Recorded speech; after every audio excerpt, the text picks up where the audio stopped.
Gloire à Dieu, vous pouvez prendre place. C'est le désir profond de nos cœurs, que nos vies puissent glorifier le Seigneur. Et jusqu'à notre tout dernier souffle, de pouvoir glorifier Dieu avec notre vie, mais pouvoir glorifier Dieu aussi dans notre mort. Et aujourd'hui, on va regarder un passage, un peu une maison de deuil. On est dans 1 Samuel. Donc, si vous avez une Bible, je vous invite à l'ouvrir dans 1 Samuel au chapitre 31. Puis on va regarder à la fin d'un règne à la mort du roi Saül. 1 Samuel, chapitre 31. Si vous n'avez pas de Bible et que vous voulez suivre avec nous, peut-être que vous avez oublié votre Bible, vous voulez suivre avec nous dans une Bible papier, vous pouvez lever votre main tout de suite, puis on va vous en prêter une. Donc, il y a quelques mains qui se lèvent ici. Juste laissez votre main levée jusqu'à temps qu'on vous donne une Bible dans vos mains. Vous allez pouvoir suivre avec nous. Et si vous n'avez pas de Bible à la maison, c'est un cadeau qu'on vous fait. Vous pouvez l'apporter à la maison et la garder. C'est bon de pouvoir avoir la parole de Dieu entre vos mains. Donc, il y a une main ici, puis il y a une au fond là-bas, Javane. Merci, Javane.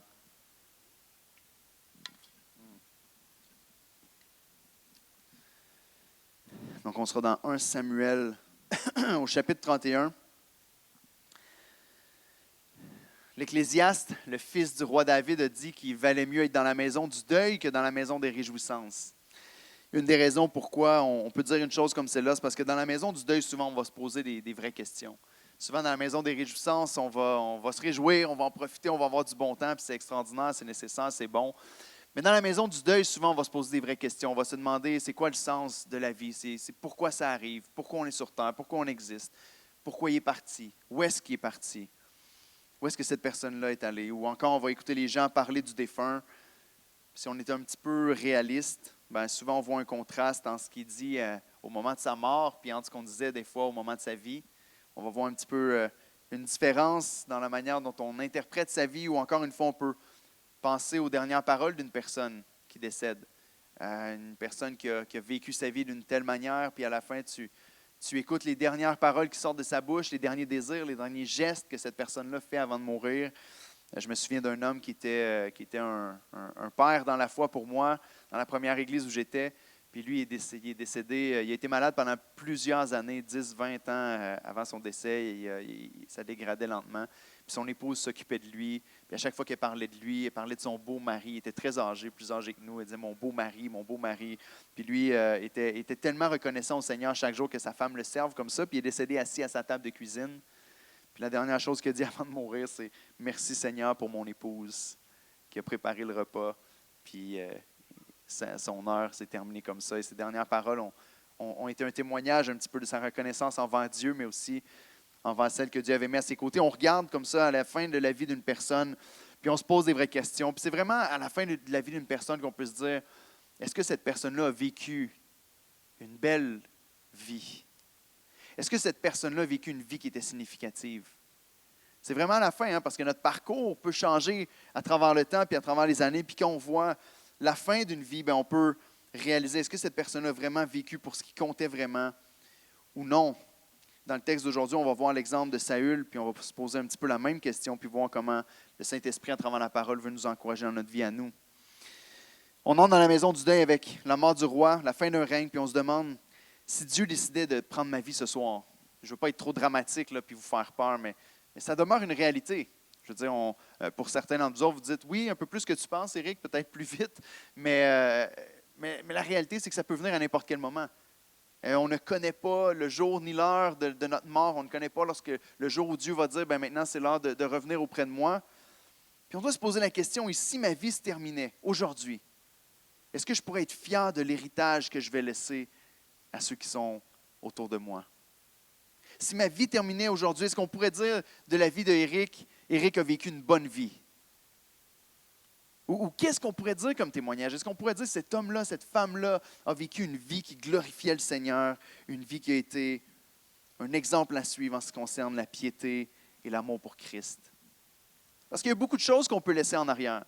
Il y a beaucoup de choses qu'on peut laisser après notre départ de sur la terre. On peut laisser un héritage monétaire, on peut laisser un héritage physique, on peut laisser des choses à ceux qui sont après nous.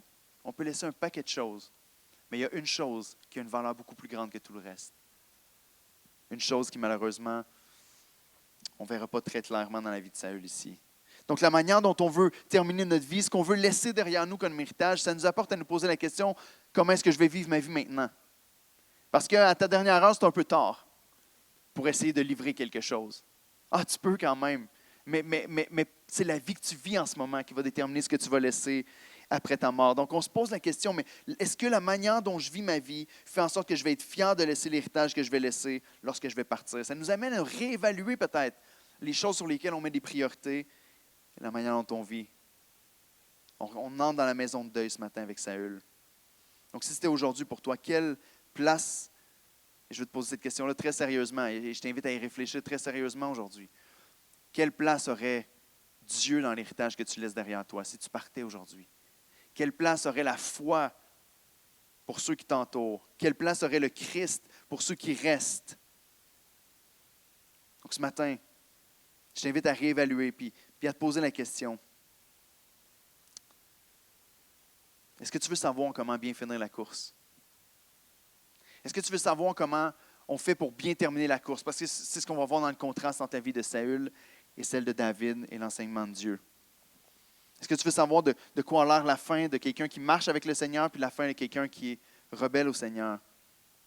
Peut-être que tu es ici et que tu ne connais pas vraiment Christ et tu dis, bon, ben, ça ne m'intéresse pas, je vais être déconnecté puis faire une sieste pendant les prochains 35 à 40 minutes. Je t'invite à réfléchir. Est-ce que ta vie est vécue pour quelque chose qui compte vraiment ou non? Donc, voici ce que je crois que l'Esprit nous dit ici. Ensuite, on va lire le texte. Ce que je crois que l'Esprit Saint nous dit à travers le texte de 1 Samuel 31, à travers la vie réellement du roi Saül, qu'on a vu depuis le début. On a vu sa vie, on a vu comment il a agi envers David et sa marche depuis le début envers le peuple et envers Dieu. Et voici l'idée principale que j'aimerais qu'on retienne. Vivre selon ma propre sagesse et de l'autodestruction. Consulte Dieu.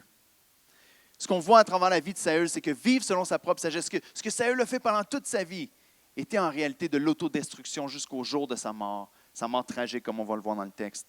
Consulte Dieu. Donc, je vous invite à prendre votre Bible dans 1 Samuel 31, puis on va lire le chapitre au complet. C'est 13 versets. 1 Samuel 31, à partir du verset 1. Les Philistins livrèrent bataille à Israël, et les hommes d'Israël prirent la fuite devant les Philistins et tombèrent morts sur la montagne de Gilboa. Les Philistins poursuivirent Saül et ses fils et tuèrent Jonathan, Abinadab et Malkishua, fils de Saül. Verset 3. L'effort du combat porta sur Saül. Les archers l'atteignirent et le blessèrent grièvement. Saül dit alors à celui qui portait ses armes, « Tire ton épée et m'en transperce, de peur que ces incirconcis viennent me percer et me faire subir leur outrage. » Celui qui portait ses armes ne voulut pas, car il était saisi de crainte. Saül prit son épée et se jeta dessus. Celui qui portait les armes de Saül, le voyant mort, se jeta aussi sur son épée et mourut avec lui. Ainsi périrent en même temps, dans cette journée, Saül, ses 3 fils, celui qui portait ses armes et tous ses gens. Ceux d'Israël qui étaient de ce côté de la vallée, de ce côté du Jourdain, ayant vu que les hommes d'Israël s'enfuyaient et que Saül et ses fils étaient morts, abandonnèrent leur ville pour prendre aussi la fuite. Et les Philistins allèrent s'y établir. Le lendemain, les Philistins vinrent dépouiller les morts. Ils y trouvèrent Saül et ses 3 fils tombés sur la montagne de Gilboa. Ils coupèrent la tête de Saül et enlevèrent ses armes. Puis ils firent annoncer ces bonnes nouvelles par tout le pays des Philistins, dans les maisons de leurs idoles et parmi le peuple. Ils mirent les armes de Saül dans la maison des Astartés et ils attachèrent son cadavre sur les murs de Beth-Shan. Lorsque les habitants de Jabès, en Galaad, apprirent comment les Philistins avaient traité Saül, tous les vaillants hommes se levèrent et après avoir marché toute la nuit, ils arrachèrent des murs de Beth-Shan le cadavre de Saül et ceux de ses fils.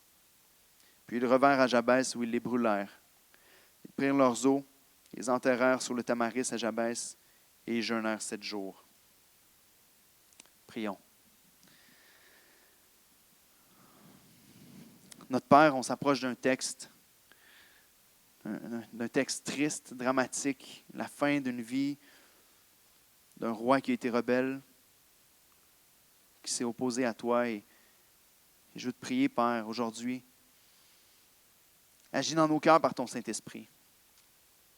Viens nous convaincre, mon Dieu, de ce que c'est qu'une vie qui est bien vécue et de ce que c'est qu'une fin tragique. Viens nous convaincre, Éternel, de l'importance de te chercher, de marcher avec toi. Je te prie de parler dans plusieurs cœurs aujourd'hui, que tu agisses en moi et en chacun de mes frères et sœurs. Aide-nous à comprendre, Éternel, qu'il y a tellement de liberté dans le fait de lâcher prise, d'arrêter de vouloir être celui qui contrôle sa vie et de te laisser toi diriger. Je te prie, parle-nous, Seigneur. On veut recevoir ta parole encore en toute humilité. En toute humilité, pour la gloire de ton nom, que nos vies puissent être des vies qui reflètent l'amour de Dieu, la grâce de Dieu, la croix de Jésus-Christ, et que ceux autour de nous puissent voir l'Évangile à travers nos vies et être sauvés, Seigneur. Pour la gloire de ton nom, on te prie ces choses. En Jésus-Christ. Et ton Église dit Amen. Donc, vivre selon ma propre sagesse et de l'autodestruction. Consulte Dieu. Saül a vécu une vie, en quelque sorte, pour que tu n'aies pas à la vivre. La Bible nous dit dans Romains 15, verset 4, que tout ce qui a été écrit d'avance l'a été pour notre instruction, afin que, par la patience et par la consolation que donnent les Écritures, nous possédions l'espérance. Qui a besoin d'espérance ce matin? Qui a besoin d'espérance dans sa marche avec le Seigneur? Qui a besoin de dire, Seigneur, j'ai besoin que par ta parole, tu me donnes cette espérance de pouvoir marcher dans tes voies et apprendre de celui qu'on voit ici périr d'une manière assez dramatique et apprendre aussi de la vie du futur roi David qui vient de donner tout un exemple à la fin du texte. Donc, ce matin, on veut recevoir la sagesse. On veut recevoir la sagesse de ne pas vivre selon notre propre sagesse parce que ça nous mène tout simplement à l'autodestruction. On voit la vie de Saül ici. Premier point, on a juste 2 points ce matin, 2 grands points, mais 2 points seulement. Le premier point, c'est le chapitre qu'on vient de lire ici, puis ensuite de ça, on va aller voir l'éloge ou le cantique que David va composer en l'honneur de Saül et Jonathan au chapitre 1 de 2 Samuel. Donc, premièrement, la chute tragique d'un homme au contrôle. Ici, on voit que dans le chapitre 30, juste avant, c'est une histoire qui se passe en même temps que celle qui se passe ici au chapitre 31. David est en guerre, alors que Saül aussi est en guerre avec son armée. David est en guerre, il va récupérer toutes les femmes et les enfants qui avaient été capturés par les ennemis, par les Amalécites. Ils les ont apportés, capturés, ils ont brûlé la ville, puis David se retrouve avec ses hommes, il arrive au village, et là, les femmes sont parties, les enfants sont partis, David part à la guerre. Et pendant que David est en train de conquérir, de vaincre les Amalécites au complet, de ramener toutes les femmes et les enfants qui avaient été capturés, d'avoir une victoire triomphale.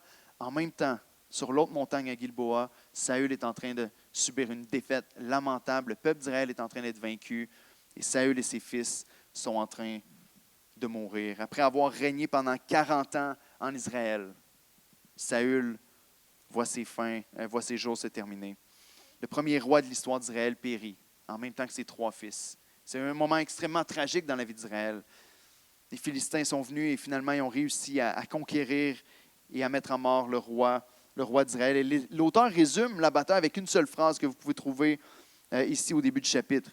Au verset 1, il nous résume tout ce qui se passe, puis ensuite de ça, comme c'est l'habitude souvent dans les récits historiques de l'Ancien Testament, il nous donne ce qui s'est passé, puis ensuite il l'explique d'une manière plus détaillée. Au verset 1, il nous dit « Les Philistins livrant bataille à Israël, les hommes d'Israël prirent la fuite devant les Philistins et tombèrent morts sur la montagne de Gilboa. » C'est une défaite qui est indisputable. Les Israélites ont dû fuir, ils ont tremblé de peur quand ils ont vu que Saül et ses fils étaient décédés, puis l'équipe qui était avec lui, ils sont partis, ils ont même laissé un territoire et les Philistins sont venus conquérir un territoire parce que les Israélites ont fui.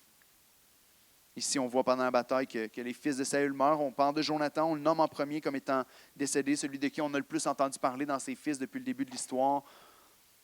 Comme un fils fidèle depuis le début, malgré les erreurs de son père, malgré sa méchanceté même envers son meilleur ami, son frère David, mais Jonathan est encore en train de combattre à ses côtés, et ça jusqu'à sa mort.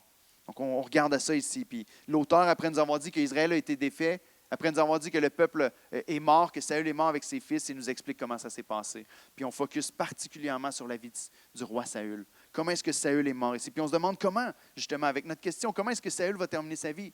Ce roi qui a été roi d'Israël pendant 40 ans, qui au début était trop timide, s'est caché dans les bagages, qui a été loin roi de l'Éternel. La raison pourquoi David n'a pas touché, probablement pourquoi le porteur d'armes de Saül n'a pas mis fin à ses jours, c'est parce que c'est loin de l'Éternel. C'est Dieu qui l'avait loin, qui est devenu le roi du peuple. Vous vous rappelez, le roi que le peuple s'était choisi. Il voulait être un peuple comme les autres peuples, avoir un roi humain qui va régner sur eux. Ils ont rejeté l'Éternel de régner sur leur vie. Et maintenant, leur roi, voici la fin du roi que le peuple s'est choisi. Quelles vont être ses dernières paroles? Quels vont être ses derniers gestes? Qu'est-ce qu'on voit dans la vie de Saül ici? Est-ce que Saül va crier vers Dieu?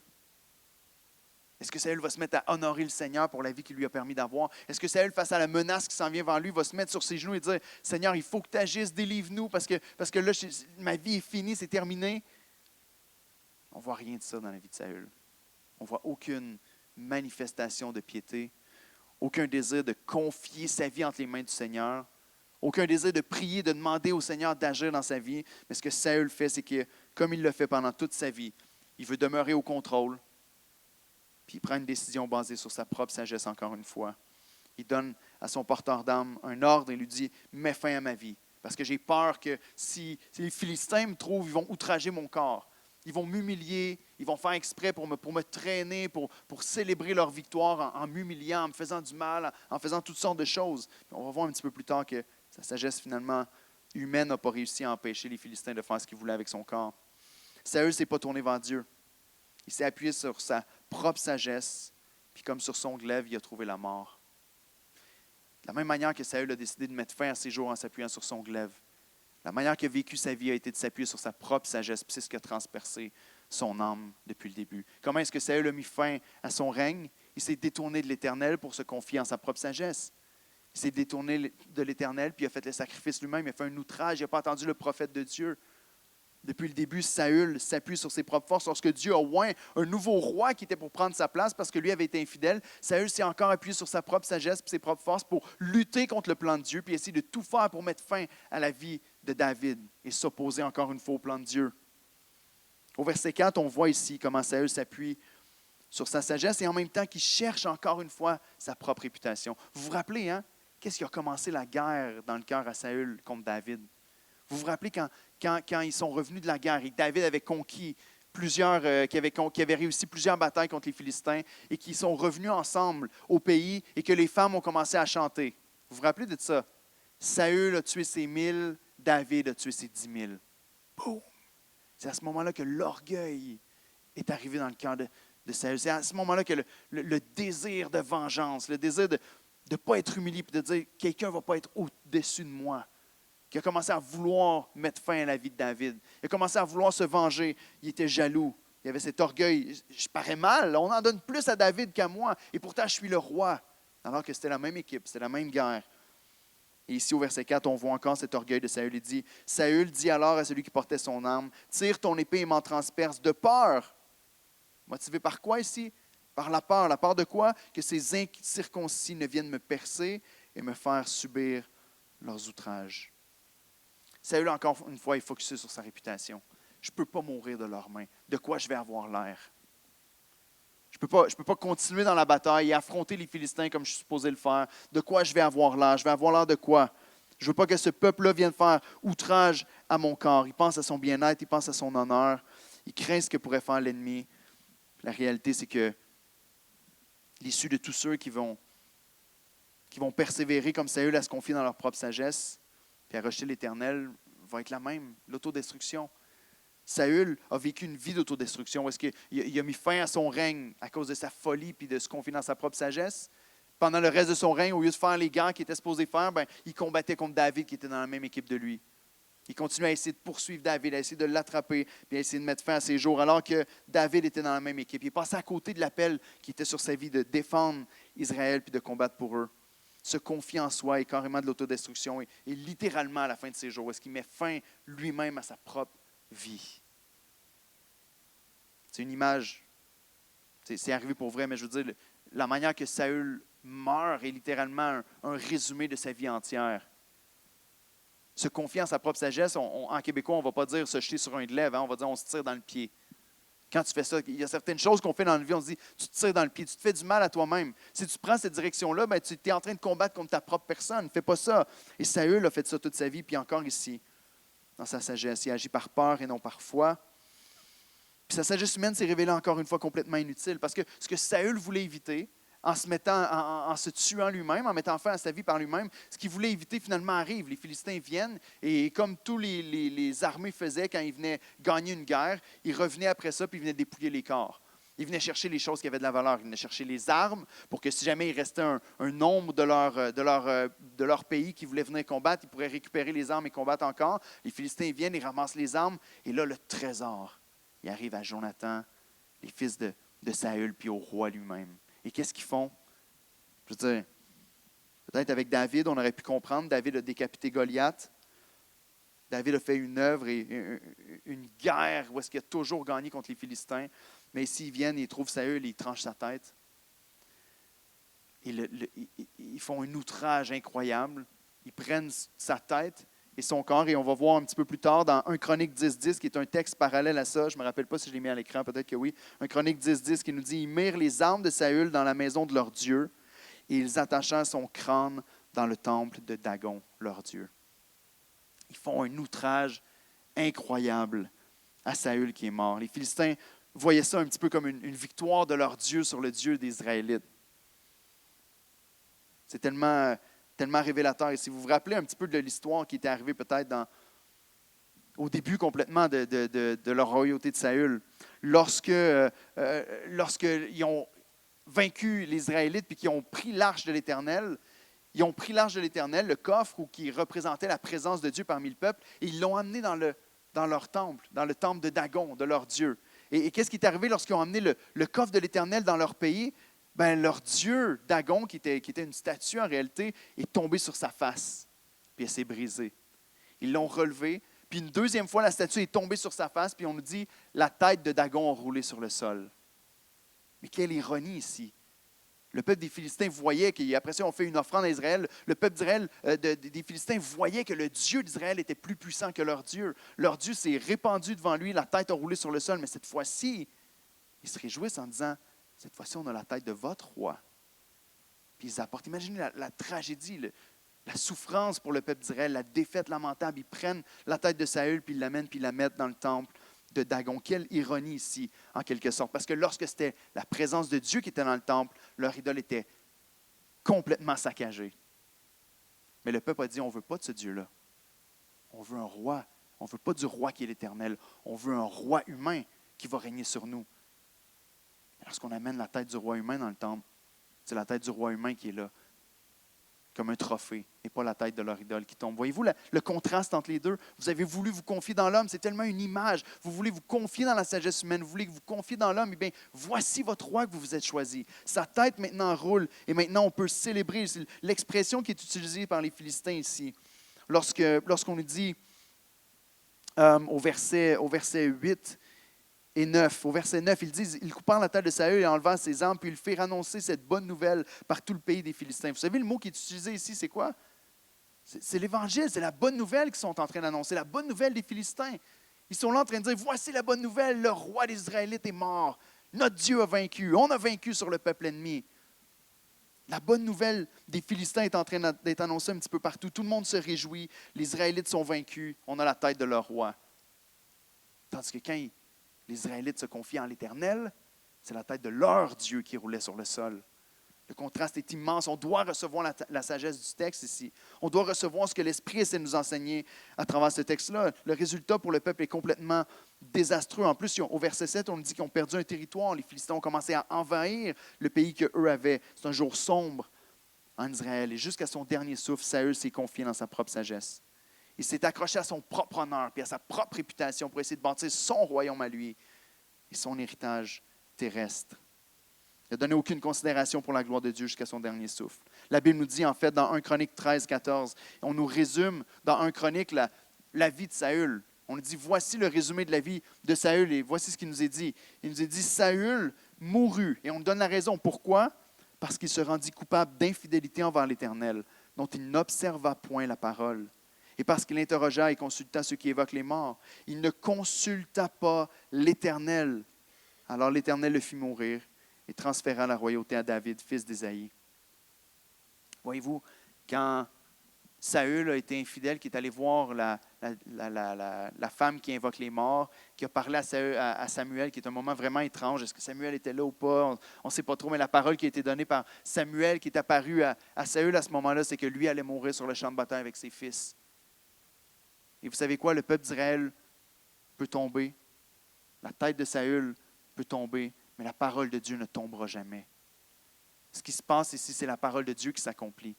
Ce qui semble être une grande défaite, et c'en est une, c'est une grande défaite. Voici ce qui arrive lorsqu'on se confie dans l'homme. Mais la parole de Dieu va s'accomplir. dans ces choses-là comme dans toutes choses. Voici ce qui arrive lorsqu'on se confie en l'Éternel. On peut voir la parole de Dieu s'accomplir littéralement. Et c'est une des choses les plus, peut-être la seule chose positive qu'on peut voir ici dans la mort de Saül, c'est que la parole de Dieu s'est accomplie. Dieu l'avait dit et Dieu l'a fait. C'est très sombre, mais en même temps, ça nous donne une grande confiance que notre Dieu n'est pas un menteur, notre Dieu n'est pas un homme pour mentir. Ce qu'il nous dit, ça va arriver. Dans l'infidélité de Saül, plutôt, on se rappelle la fidélité de Dieu, la conséquence de ne pas écouter sa parole. Et c'est comme ça dans notre vie à tous les jours. Vous savez, je suis pareil comme vous autres. On est tous de la même nature, de la même trempe. Puis de la même manière que vous autres, il y a bien des fois dans ma vie où je me confie dans ma chair au lieu de me confier en l'Éternel. Puis les conséquences sont toujours les mêmes.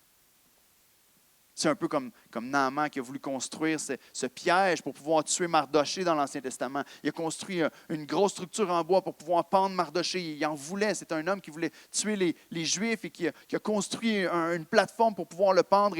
Et Mardoché se confie en l'Éternel. Ils ont fait un jeûne et une prière à travers tout le pays d'Israël. Et qu'est-ce qui est arrivé à la fin? C'est que celui qui a construit le piège a finalement été pendu sur son propre piège. C'est ce qui arrive constamment quand on se confie dans la chair. On a des résultats de la chair. Il y a un peu plus de 7 ans, avant que je parte pour Oakville, quand j'ai décidé de quitter l'église où j'étais pour aller implanter une église, dans la période de transition, avant de me rendre à l'église en Ontario pour pouvoir être formé pendant un an, il y avait quelques mois de distance entre les deux. Puis, j'ai commencé à avoir un petit peu peur. Parce que j'ai quitté mon emploi, j'ai dit on coupe le salaire, je m'en vais maintenant pour implanter une église. Puis il y avait un moment de transition. Puis dans ma crainte, dans ma peur, parce que là j'ai dit on va manquer d'argent et j'ai paniqué. Le Seigneur nous avait mis une conviction vraiment claire dans notre cœur. Ça ne veut pas dire de ne pas faire d'efforts et tout ça, mais dans cette période-là précise de notre vie, à moi et ma femme, dans la prière et tout ça, on savait que le Seigneur allait prendre soin de nous autres dans la période de transition. Et Dieu nous permettait une période où est-ce qu'on pouvait se consacrer un petit peu à la prière, puis à préparer nos cœurs, puis même emballer toute la maison parce qu'on allait déménager. Mais dans mon humanité, dans ma sagesse humaine, j'ai dit, il faut que je travaille, on n'aura pas assez, il faut que je travaille. Puis je suis allé bûcher du bois pendant quelques temps. Je suis allé bûcher du bois pendant quelques semaines. Puis, savez-vous quoi? Il est arrivé quelque chose pendant cette semaine-là où est-ce que j'ai dû débourser un montant exact. Il est arrivé un incident qui a fait en sorte que le montant exact que j'ai gagné en bûchant du bois a été obligé d'être donné complètement. Exactement le même montant. Puis je me souviens être assis dans ma voiture sur le bord de l'autoroute, puis de pleurer devant Dieu, puis de dire, Seigneur, je te demande pardon. Je me suis confié en moi, puis je me suis confié en ma propre chair, au lieu de te faire confiance à toi. Puis ce qui est arrivé, c'est que dans les jours qui ont suivi, le lendemain ou le soir même, je n'ai pas la mémoire très, très fraîche, là, mais on a eu un appel, puis il y a des gens qui ont dit, on a à cœur de vous supporter pendant votre transition, puis ils nous ont fait un transfert de 2000 $. Quelques jours après, il y a un frère qui est arrivé à mon foyer, qui a cogné à ma porte et qui nous a donné un chèque, qui a dit, on a à cœur de vous supporter. Il y a 2 autres sœurs par la suite qui sont venues chez nous et qui ont dit, vous savez quoi, on prie pour vous autres depuis un moment, puis on a à cœur de vous donner juste pour vous aider un petit peu pendant votre moment de transition. Mais c'est toujours comme ça. Lorsqu'on se confie dans notre... Ma sagesse humaine a servi à quoi? À rien, à ne pas me faire perdre quelques semaines à bûcher dans le bois. Moi, c'est le fun, ça m'a mis en forme peut-être, mais tout ce que j'ai gagné a été perdu instantanément. OK, ceux qui ont une tendance à être paresseux, ça ne veut pas dire de ne pas faire des efforts dans la vie, continuer à travailler, chercher à avancer. C'était une période spéciale pour nous à ce moment-là. Mais au lieu de se confier dans ce que Dieu nous avait dit, on s'est confié dans notre propre sagesse. Et trop souvent, on est exactement comme Saül, comme Saül plutôt. Comprends aujourd'hui, peut-être que tu es dans une situation en ce moment où tu as l'habitude de mettre ta confiance dans ta propre sagesse, de te confier dans tes propres raisonnements, de faire des décisions en ce moment qui sont basées sur, peut-être comme Saül, sur la peur au lieu d'être basées sur la foi. Réfléchis en ce moment dans ton cœur. Demande à Dieu, Seigneur, est-ce que la décision que je prends, est-ce que la peur peut-être de m'engager dans telle chose, ou le fait de m'engager dans telle chose est motivé par la peur au lieu d'être motivé par la foi et la confiance en toi? Peut-être une décision avec des gens, peut-être les jeunes qui sont ici ou peut-être moins jeunes aussi, la peur de déplaire aux autres.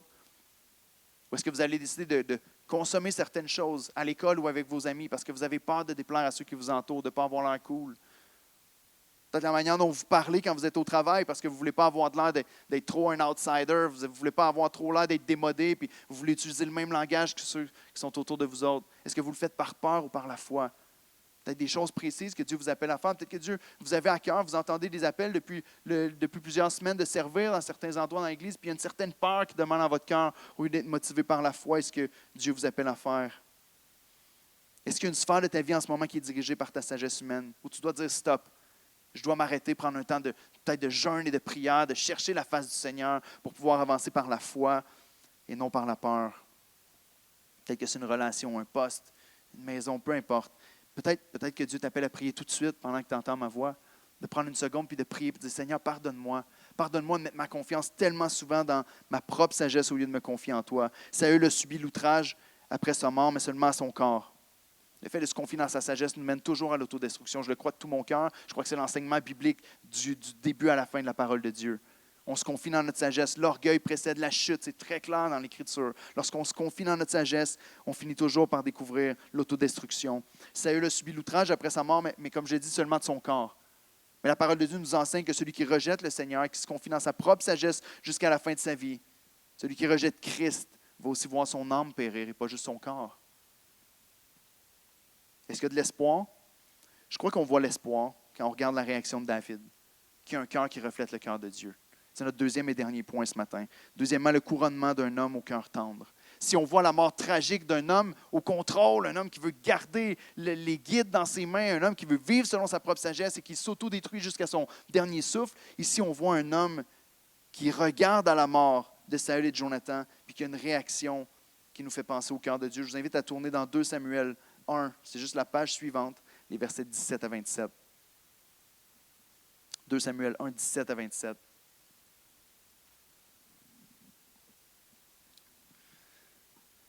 Ici, on nous dit, voici le cantique funèbre, le cantique chanté en l'honneur des défunts, que David a composé sur Saül et Jonathan, son fils.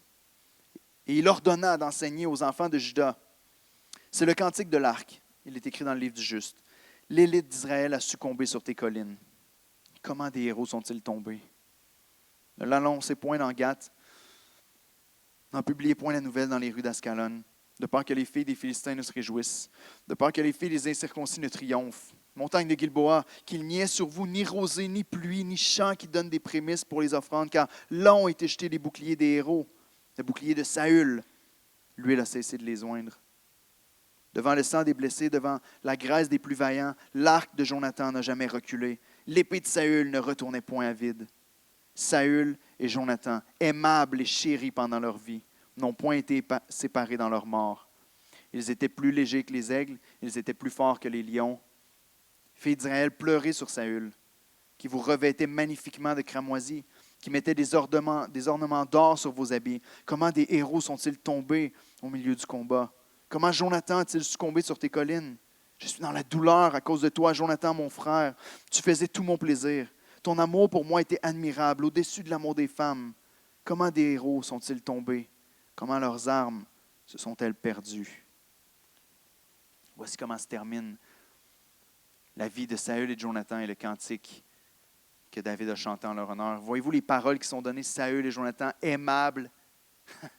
Je veux dire, on a entendu les derniers messages, on a vu comment Saül était aimable, hein? Aimable et chéri parmi le peuple pendant leur vie. Ils n'ont pas été séparés dans leur mort. Plus légers que les aigles, ils donnent honneur à leur force, à leur capacité au combat et tout ça, qui n'ont pas reculé. Ils appellent le peuple à même mémoriser le cantique qu'il est en train de chanter. C'est extraordinaire. C'est une mauvaise nouvelle, la mort du roi puis la mort de ses fils. Et David le reçoit comme une mauvaise nouvelle. Et quand on lit le cantique de David, la première chose qui peut nous passer par la tête, c'est de se dire, voyons David, tu n'es pas sérieux? Est-ce que David est en train d'être hypocrite ici? Sérieusement, David, Saül a cherché ta mort depuis tout ce temps-là, pendant des années, il t'a poursuivi, tu as été obligé de te cacher dans des grottes, tu as été obligé de te retirer, et pourtant tu vas faire un éloge comme celle-là. Saül, vaillant guerrier, Jonathan, vaillant guerrier aussi. Jonathan était son ami proche, on peut comprendre, mais Saül? Comment est-ce qu'on peut comprendre ça? Bien ici, on comprend que David, premièrement, a un cœur comme le cœur de Dieu. Parce qu'il ne célèbre pas la mort de son ennemi. La mort est toujours triste, la mort est toujours quelque chose de triste puis de pas normal, puis c'est toujours une défaite. Puis David n'est pas en train de célébrer puis de dire « Enfin, mon ennemi est mort ». Nous, parfois, on peut avoir ce cœur-là, non? En tout cas, je suis probablement pire que vous autres. Mais des fois, on peut avoir ce cœur-là. Qu'il arrive quelque chose de mauvais à une personne qui nous a fait du mal. Des fois, on a un petit... On ne le dit pas. Mais des fois, on a un petit pincement comme « Ah, bien fait ». Non? David n'a pas ce cœur-là. Le futur roi d'Israël, en entendant la mauvaise nouvelle du roi, puis de ses fils qui sont morts, compose un cantique. Il ne se réjouit pas de la chute du méchant, parce que Saül, qui en veut à sa vie puis qui l'a poussé à se cacher depuis le début, est décédé sur la colline de Gilboa. Au contraire, il pleure la mort de Saül, puis il compose un éloge. Pourquoi? Parce que David, justement, reflète le cœur de Dieu. Un cœur qui est tendre, pas un cœur qui est dur, pas un cœur qui se réjouit du mal, en tout cas pas ici. On va voir la chute, ou plusieurs chutes de David plus tard, mais au lieu de rappeler tout le mal que Saül a fait, ici, il honore sa vie. Et écoutez bien ceci, il honore sa vie comme il le peut, et il pleure sa mort comme il le doit. Il honore sa vie comme il le peut. Regardez dans le cantique qui est composé ici. David n'est pas hypocrite. David ne vient pas inventer des belles paroles. Vous savez, c'était tellement intéressant parfois, ou fâchant, puis il y a tellement de familles qui vivent des conflits les uns avec les autres lorsqu'un membre de la famille meurt, puis que tu vois le cousin qui a toujours haï l'autre là, qui est là, puis qui arrive, puis qui pleure, puis qui dit « Ah, mon cousin que j'aimais tant », puis tu dis ben, « Attends un petit peu, il y a quelque chose qui ne marche pas. » Ici, David n'est pas en train d'être hypocrite puis de dire des choses qu'il ne pensait pas. Regardez une des choses qui est incroyablement triste par son absence dans le cantique. Il n'y a rien à propos de la gloire de Dieu. Il n'y a rien à propos de la foi de Saül.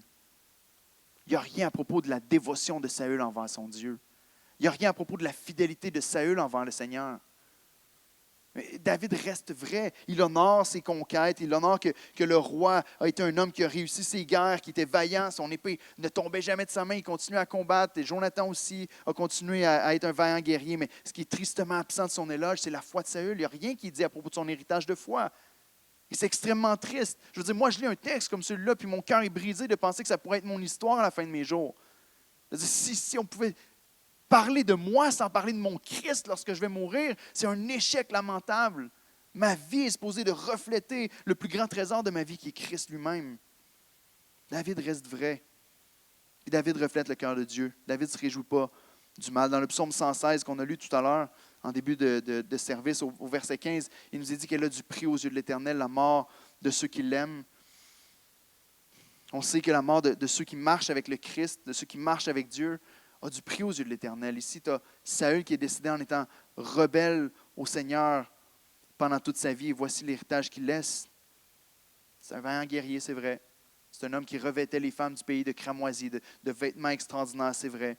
Mais il n'y a rien à propos de sa foi. Mais, oh, le témoignage de ceux qui restent fidèles jusqu'à la fin. Oh, le témoignage de ceux qui marchent fidèlement avec Dieu pour bien finir la course. Vous avez peut-être entendu, pour ceux qui suivent un petit peu certains prédicateurs sur Internet, le décès du pasteur Timothy Keller dans les dernières semaines. Timothy Keller était un pasteur dans une église à New York, une église universitaire, un homme qui prêchait d'une manière assez phénoménale, unique en son genre, avec du contenu vraiment solide, fondateur de Gospel Coalition, qui est un mouvement pour l'Évangile qui rassemblait plusieurs familles d'églises ensemble pour faire connaître Christ, qui a fondé un mouvement d'implantation d'églises qui s'appelle Redeemer City to City. Il est décédé il y a un petit peu plus qu'une semaine peut-être, et selon ce que je connais de lui, il semble avoir vécu une vie fidèle au Seigneur pendant toute sa vie. Et ce qui me touchait, c'est de voir les paroles que sa famille rapportait de lui avant sa mort. Certaines de ses dernières paroles rapportées par sa famille étaient que, alors qu'il était sur son lit de mort, il disait à sa famille, « Il n'y a aucun inconvénient à ce que je parte, pas le moindre. » Cette assurance-là face à la mort de Dieu, je sais où je m'en vais. Ne stressez pas avec ça.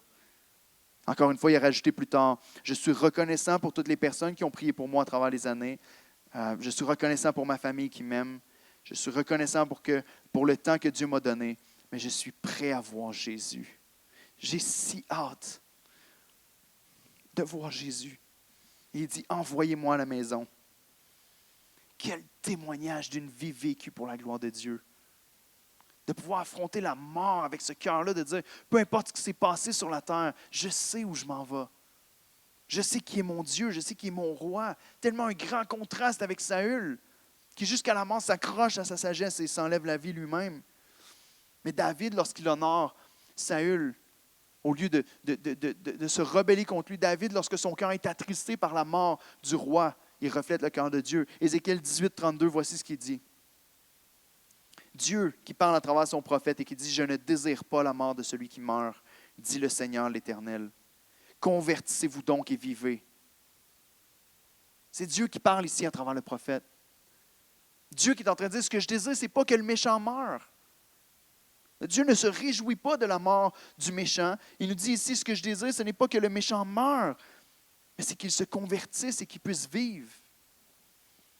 David reflète le cœur de Dieu dans ce sens-là. Le plaisir de Dieu n'est pas de voir le méchant mourir dans sa folie, dans son infidélité. Son désir n'est pas qu'il reste dans cette méchanceté-là et dans sa propre sagesse, mais qu'il se détourne de ses péchés, qu'il soit réconcilié avec Dieu et qu'il vive éternellement dans sa présence favorable. Est-ce que David ne reflète pas un petit peu le cœur de Dieu ici par sa tendresse envers son persécuteur? Et notre Dieu ne désire pas que tu meurs toi non plus dans tes péchés.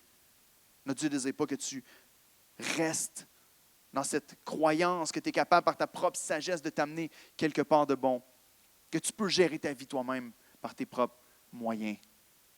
Dieu t'appelle à la repentance ce matin. Il ne veut pas que tu meurs, au contraire. Il veut que tu te repentes et que tu viennes à lui maintenant.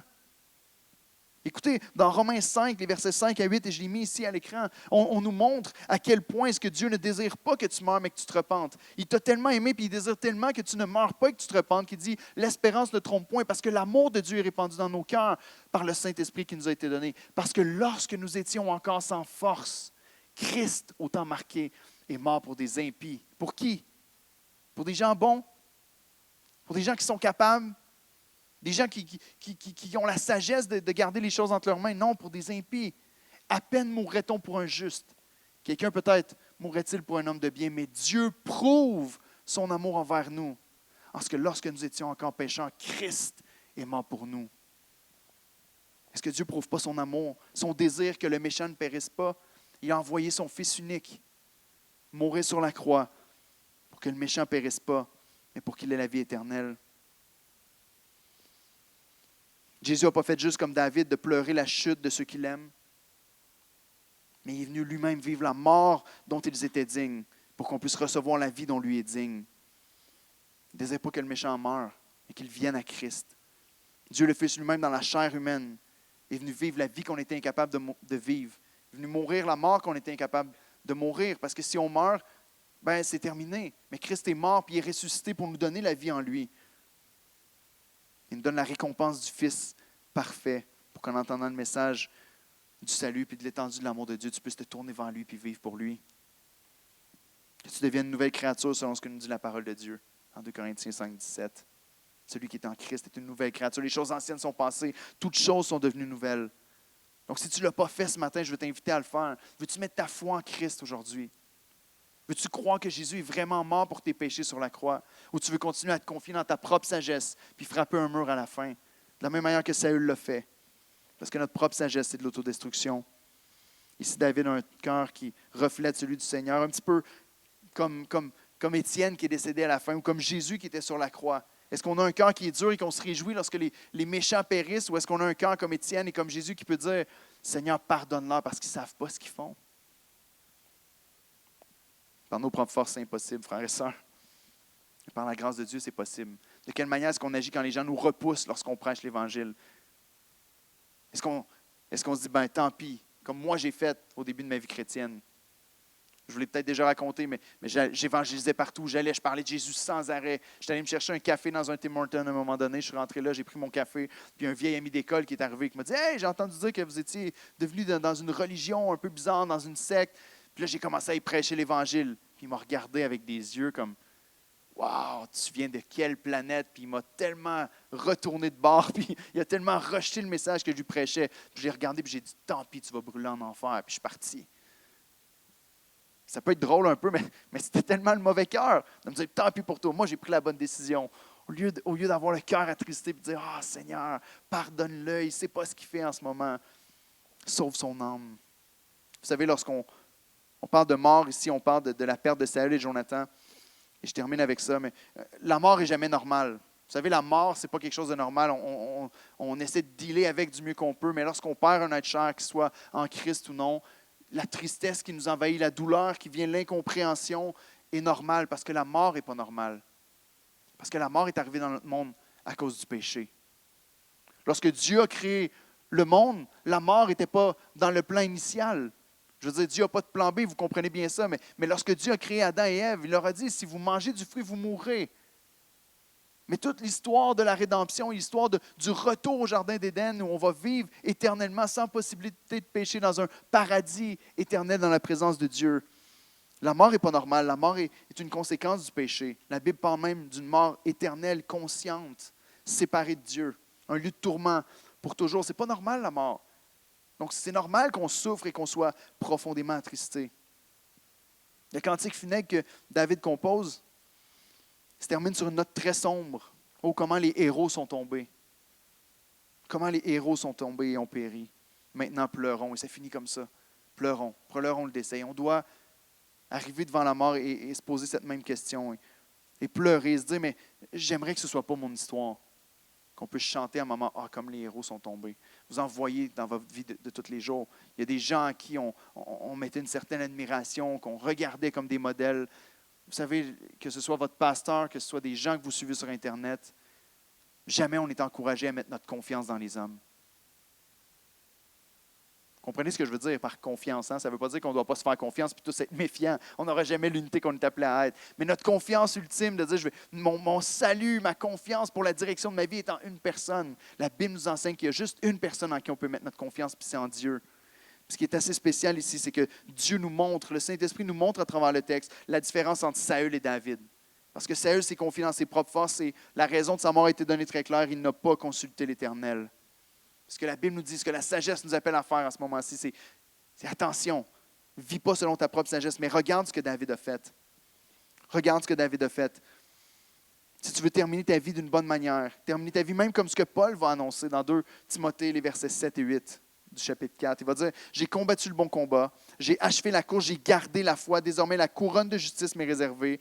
Le Seigneur, le juste juge, me la donnera ce jour-là. Non seulement à moi, mais encore à tous ceux qui auront aimé son avènement. Tu veux connaître une fin comme celle-là, une fin comme celle de Tim Keller, une fin comme celle de Paul, de pouvoir dire, j'ai achevé la course, j'ai gardé la foi par la grâce de Dieu.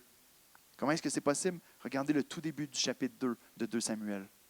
La transition est tellement claire. Le contraste est tellement puissant entre Saül, qui a été condamné, qui est mort parce qu'il n'a pas consulté Dieu. Et Jérémie peut s'approcher ici.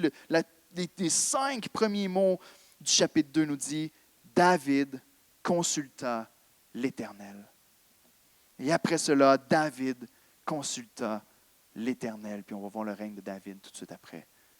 Alors que David s'apprête à être couronné, la première chose qu'il fait dans son règne, après que le roi est décédé, c'est que David va consulter l'Éternel. Frères et sœurs, on a un moyen de le mettre en pratique d'une manière très, très claire cette semaine. On a une réunion de prière mercredi soir à l'église d'Oxa. Je vous le répète tellement souvent, mais on le dit à l'église d'Oxa, puis on le croit de tout notre cœur. Si on ne prie pas, on est mort. Si on ne prie pas, c'est fini. Si on ne prie pas, c'est terminé. On peut dire qu'on est spirituel, on peut dire qu'on est chrétien, on peut croire, on peut dire, Seigneur, je te prie que tu puisses remplir, on peut croire que Dieu va faire les grandes choses dans notre vie, mais si on n'est pas sur notre face en train de consulter Dieu, puis de lui demander de nous guider dans notre vie, d'être notre guide et notre garde jusqu'à la mort, ben on finit par se planter. Donc, je vous invite à le faire tout de suite. Avant que Jérémie commence à chanter, qu'il va commencer à gratter la guitare doucement, je vous invite à prendre un temps de prière à votre place. Okay? Si vous avez fait juste une chose, vous ne retenez absolument rien du message, vous allez avoir prié au moins 2-3 fois dans le service. Gloire à Dieu, vous n'avez pas perdu votre temps aujourd'hui. Mais je vous invite à prier à votre place ce matin. Prendre peut-être 1 minute à votre place. Peut-être si vous voulez prier avec quelqu'un, vous pouvez le faire aussi, mais peut-être un temps de repentance, de dire, Seigneur, il y a des sphères dans ma vie en ce moment où je tiens la roue encore, où je suis encore en train d'essayer de garder le contrôle, où je suis encore en train de me confier dans ma sagesse humaine. C'est probablement la raison pour laquelle je ne vois pas de fruits. J'ai l'impression que ça ne sert à rien et que ça tourne en rond. De prendre un temps pour prier à ta place et de dire, Seigneur, je